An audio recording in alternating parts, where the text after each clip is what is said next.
Bienvenidos y bienvenidas sean ustedes. En esta ocasión hablaremos sobre los tipos de muestreo más importantes y los más conocidos. ¿Quieren saber cuáles son? Vamos por allá.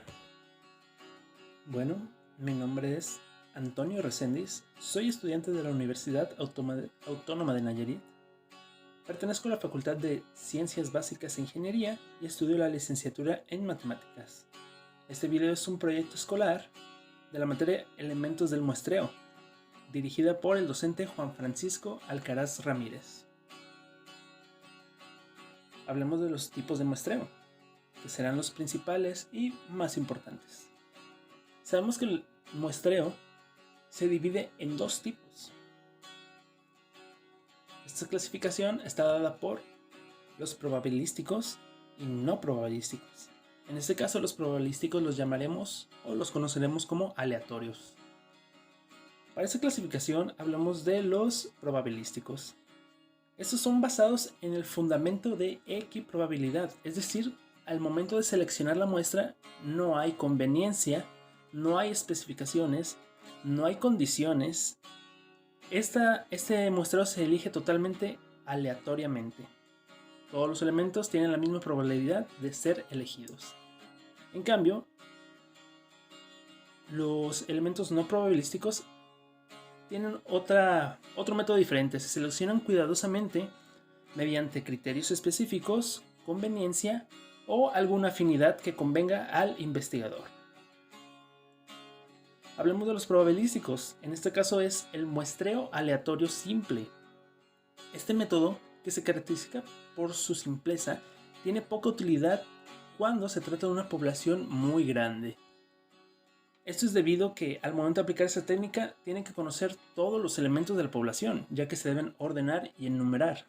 Entonces, al tener una población muy grande, no va a ser conveniente enumerar todos y cada uno de ellos. Para seleccionar estos elementos se usan diferentes técnicas. Puede ser un sorteo, una tabla de números aleatorio o un programa que permita elegir un conjunto de n números aleatorios dentro de un rango. Ahora tenemos el muestreo aleatorio sistemático. Para este tipo de muestreo se debe conocer la población, igual que en el proceso anterior. Pero aquí necesitamos un rango o un número k dado por la siguiente fórmula. K es igual a n sobre n minúscula. En este caso n es el tamaño de la población y n es el tamaño de la muestra. Si yo tuviera una población de 1000 elementos y quisiera una muestra de 100, pues al dividir esto tendría un número k igual a 10. Este va a ser mi rango o el número de saltos que debo de dar para obtener mi población. Para aplicar la aleatoriedad en este tipo de muestreo, vamos a elegir un número aleatorio del 1 al 10. Ya que tenemos todos nuestros elementos enumerados y ordenados, vamos a proceder a dar saltos de intervalos de 10 hasta completar nuestra muestra de 100 elementos. Ahora hablemos del muestreo aleatorio estratificado. Este es uno de los mejores, de mis favoritos, ya que la población puede ser dividida en subgrupos llamados estratos. Cada uno debe tener una característica pues similar. En este caso podríamos tener una escuela y los estratos lo podríamos dividir en primero, segundo y tercer grado. Para esto se realiza una tabla. Los estratos pues son finitos, puede ser del 1 al n. Y el número de la población es el total de la suma de las subpoblaciones. A cada estrato va a obtener una subpoblación. Y vamos a tener una muestra que es el número total de las submuestras. ¿Cómo obtengo la submuestra? Pues hay tres maneras de hacerlo. Por afijación simple.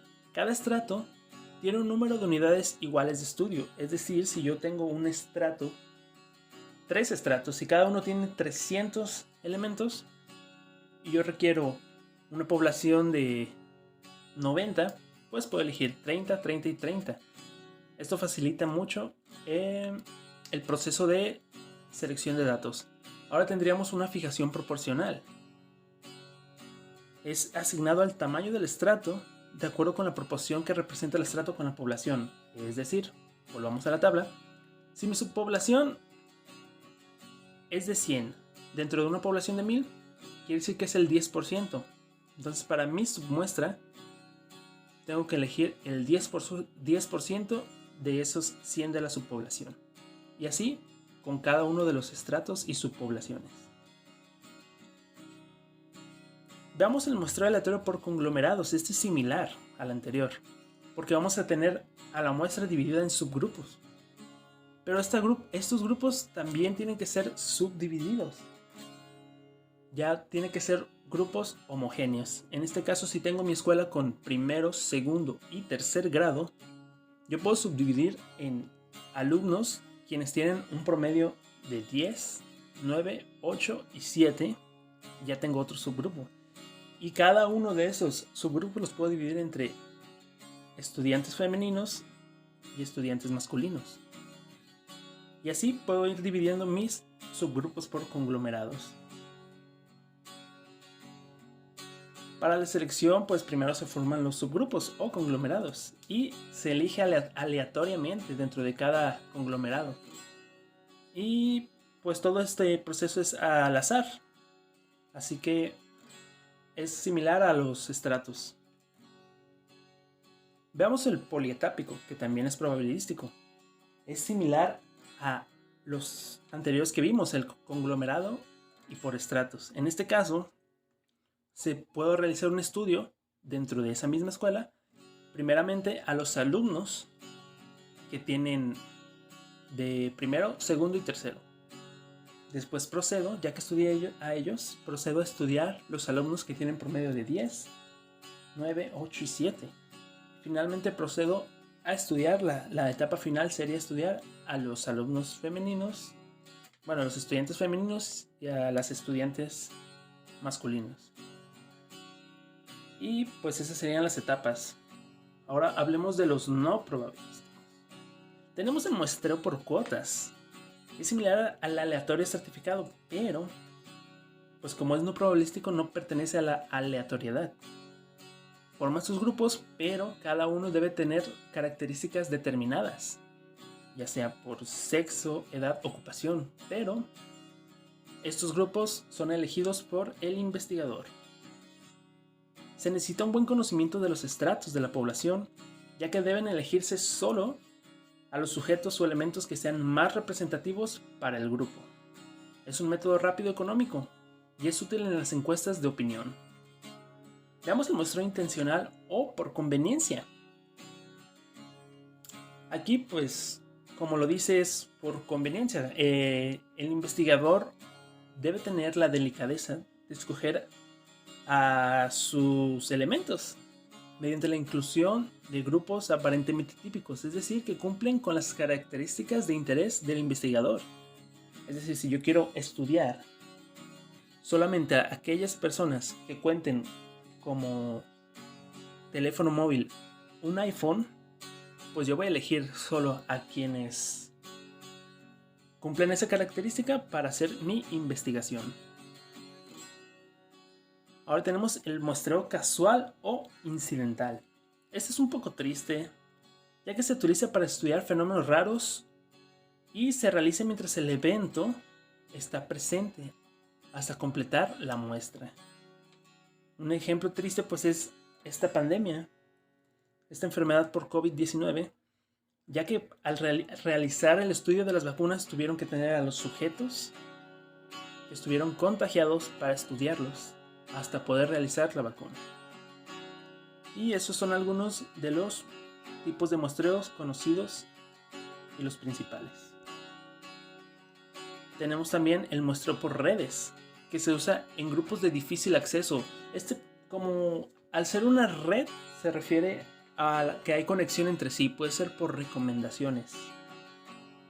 ¿Sí? Si yo quisiera estudiar a ese grupo de personas con iPhone, yo le puedo preguntar, oye, ¿conoces a alguien que tenga un iPhone, ir con esa persona y me recomiende más personas que usen iPhone y así sucesivamente hasta completar mi muestra.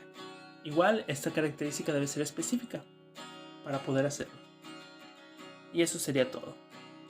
Es la referencia bibliográfica y muchas gracias. Se dieron cuenta que este video nada más fue una síntesis de lo que es cada tema. Si requieren la información de este video, pueden pausar para leer completamente la diapositiva o en la descripción les dejaré el link de acceso hacia la diapositiva. Muchas gracias.